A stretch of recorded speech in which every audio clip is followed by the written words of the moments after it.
Welcome to The Making of a Nation, an American history series in VOA Special English. By 1801, Thomas Jefferson of Virginia had already done much for his country. He wrote the Declaration of Independence in 1776. He served as America's first ambassador to France and its first Secretary of State. Now he would govern the nation. This week in our series, Morris Joyce and Richard Rail continue the story of America's third president.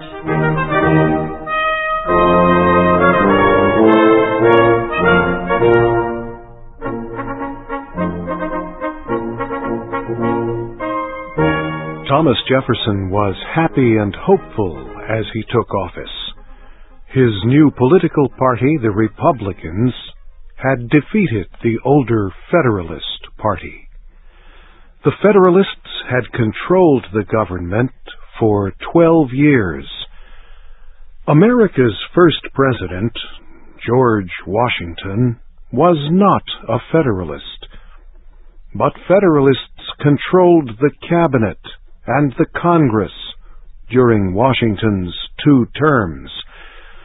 America's second president, John Adams, was a Federalist, so the party continued its control during his term.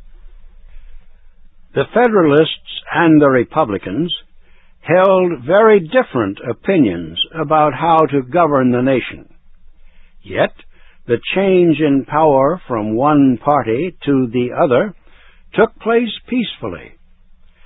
Thomas Jefferson recognized the importance of this fact. He said, "What we have done in this country is all new. The force of public opinion is new. But the most important and pleasing newness is that we have changed our government without violence. This shows a strength of American character that will give long life to our republic." President Jefferson wanted to work with Federalists for the good of the nation, but he chose no Federalists for his cabinet. All the cabinet officers were strong Republicans. All were loyal to Thomas Jefferson. James Madison of Virginia was Secretary of State. Albert Gallatin of Pennsylvania, Secretary of the Treasury. General Henry Dearborn of New Hampshire, Secretary of War. Robert Smith of Maryland, Secretary of the Navy. And Levi Lincoln of Massachusetts, Attorney General.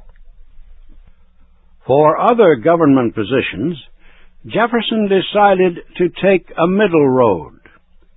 He would remove all officials appointed by former President John Adams during his lame duck period. That was the time after Jefferson won the election, but before he took office. He also would remove all officials found guilty of dishonesty. He said, "Federalists in government positions have nothing to fear if they have acted honestly and with justice. Those who have acted badly must go. As for the men I appoint to office, they must be of the highest character. I will accept no others."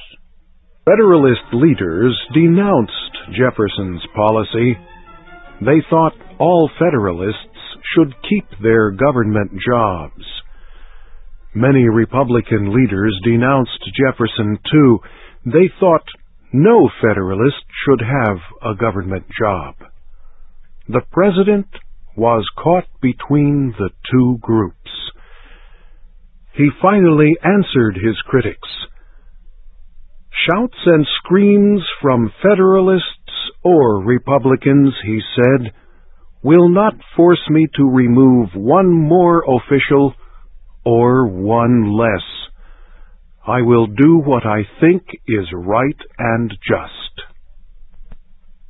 Once President Jefferson formed his cabinet, he began planning the policies of his administration.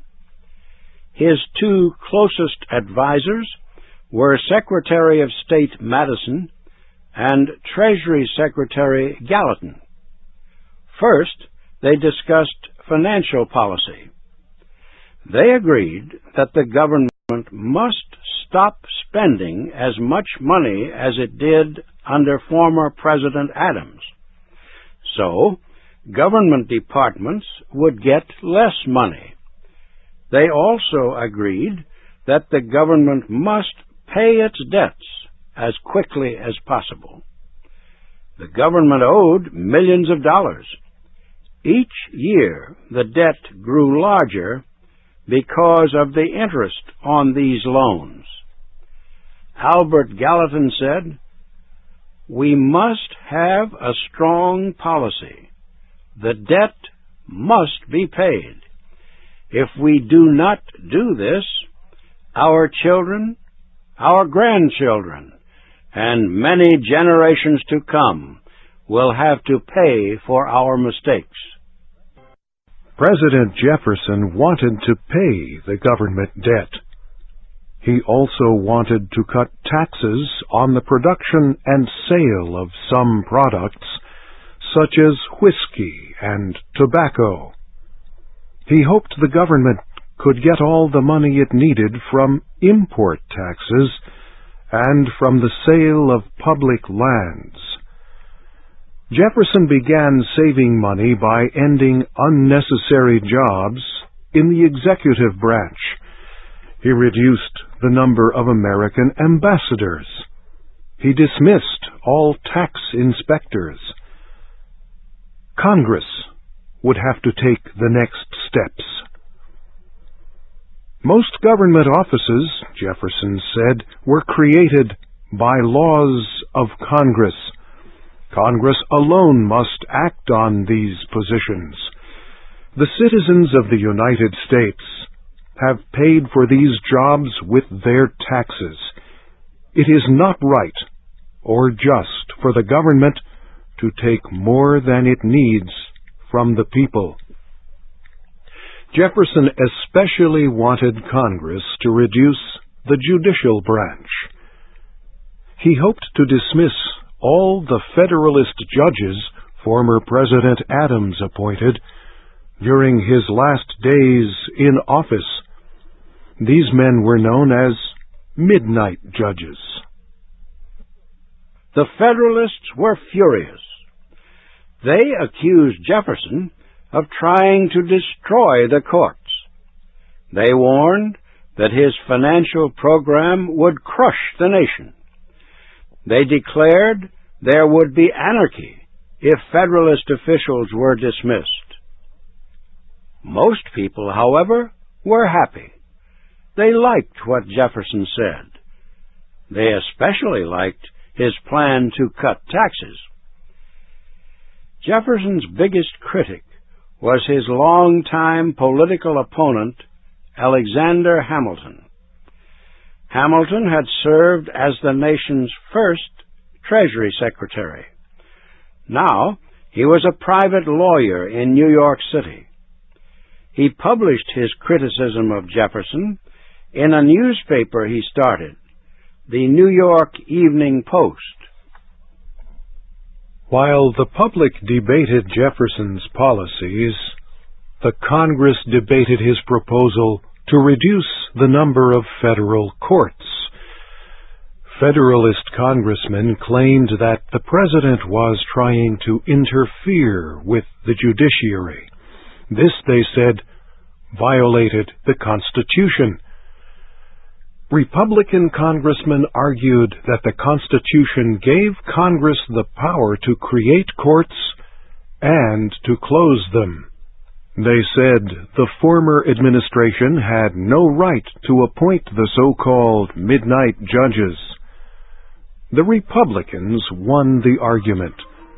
Congress approved President Jefferson's proposal on the courts. Next, Congress debated the President's proposal to cut taxes. Federalists said it was dangerous for the government to depend mainly on import taxes. They said such a policy would lead to smuggling. People would try to bring goods into the United States secretly, without paying taxes on them. Federalists also said that if the United States cut taxes, it would not have enough money to pay its debts. Then, no one would want to invest in the United States again. Republicans said they were not afraid of smugglers. The danger, they said, would come from taxing the American people. There was no need for production and sales taxes, and they said the American people knew it. The Republicans also said they were sure the government would have enough money to pay its debts. The Republicans won this legislative fight, too. Both the Senate and the House of Representatives voted to approve the President's plan to cut taxes. Congress then turned to other business. But the question of the midnight judges would not die. In fact, the Supreme Court would hear the case of one of those judges.